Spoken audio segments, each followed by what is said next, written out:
Ассалаумағалейкум, қалдарыңыз қалай? Бүгін 22-сі Павлодар облысында осындай қар жоқ, күн жылы болып тұр.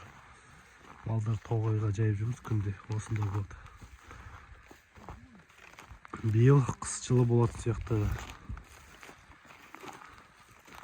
Осындай шөпте малдар жайылып жүрер. Сіздерде қалай облыстарыңызда?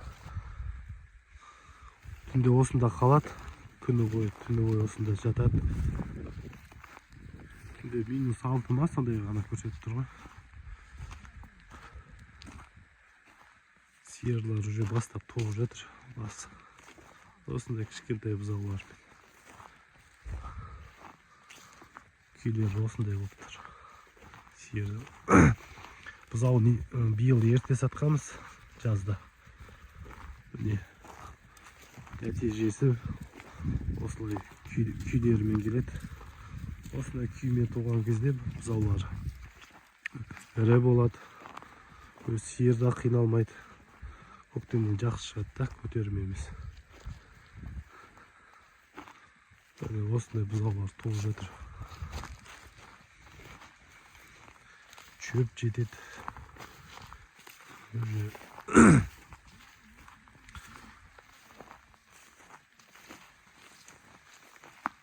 Бізде осындай Павлодар облысында негізі бұзауларын жаздың күні ерте сатса, сиырларда демалады, сосын күйлері де жақсы болады. Бұқадан да тез қашады күйлі болған соң.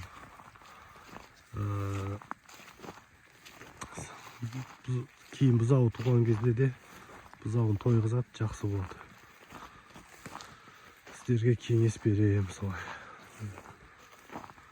Бірінші жыл ғой, бұзаулар бар.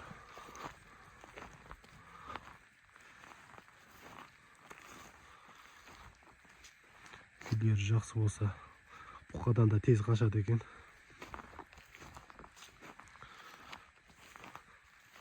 Көктемде осындай күймен шығады ғой. Шөпті жақсы болып жатса.